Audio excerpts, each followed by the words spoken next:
ನೇಪಾಳದ ರಾಜಕೀಯ ಇತಿಹಾಸದಲ್ಲೇ ಹಿಂದೆಂದೂ ಕಾಣದಂತ ಸಂಚಲನವೊಂದು ಸೃಷ್ಟಿಯಾಗಿದೆ. ಪ್ರಧಾನಿ ಪಟ್ಟಕ್ಕೇರುತ್ತಿದ್ದಂತೆ ಅಬ್ಬರಿಸಿರುವ ಬಾಲೆನ್ ಶಾ ಭ್ರಷ್ಟಾಚಾರ ಮತ್ತು ದೇಶದ್ರೋಹದ ಆರೋಪದಡಿ ಮಾಜಿ ಪ್ರಧಾನಿ ಕೆಪಿ ಶರ್ಮಾ ಓಲಿ ಅವರನ್ನು ಅರೆಸ್ಟ್ ಮಾಡುವ ಮೂಲಕ ಇಡೀ ವಿಶ್ವವನ್ನೇ ಬೆಚ್ಚಿ ಬೀಳಿಸಿದ್ದಾರೆ.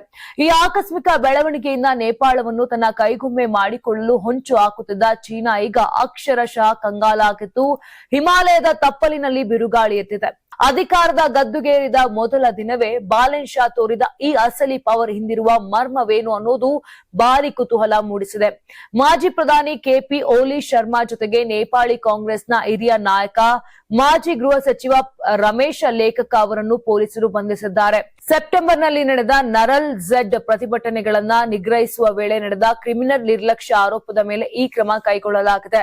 ಸರ್ಕಾರದ ಗೃಹ ಸಚಿವಾಲಯದಿಂದ ಸಲ್ಲಿಸಲಾದ ಔಪಚಾರಿಕ ದೂರಿನ ಆಧಾರದ ಮೇಲೆ ಈ ಪ್ರಕರಣ ಆರಂಭವಾಗಿದೆ. ಇನ್ನು ದೂರಿನ ನಂತರ ಪೊಲೀಸರು ತನಿಖೆ ಆರಂಭಿಸಿ ಸಾಕ್ಷ್ಯಾಧಾರಗಳನ್ನ ಪರಿಶೀಲಿಸಿದ್ದಾರೆ.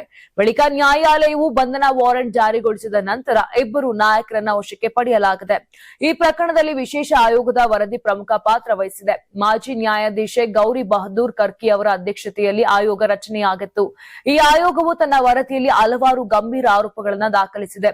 ಆಯೋಗದ ಶಿಫಾರಸಿನ ಪ್ರಕಾರ ಓಲಿ ಮತ್ತು ಲೇಖಕ್ ಅವರನ್ನ ನೇಪಾಳದ ರಾಷ್ಟ್ರೀಯ ದಂಡ ಸಂಹಿತೆಯ ಸೆಕ್ಷನ್ 181 ಮತ್ತು 182ರ ಅಡಿಯಲ್ಲಿ ವಿಚಾರಣೆ ನಡೆಸಬೇಕೆಂದು ಹೇಳಲಾಗಿದೆ.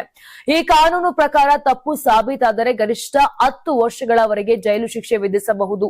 ಇದೇ ಪ್ರಕರಣದಲ್ಲಿ ಆಗಿನ ಪೊಲೀಸ್ ಮುಖ್ಯಸ್ಥ ಚಂದ್ರ ಕುಬೇರ್ ಕಾಪುಂಗ್ ಅವರ ಮೇಲೂ ಕ್ರಮ ಕೈಗೊಳ್ಳುವಂತೆ ಸೂಚಿಸಲಾಗಿದೆ.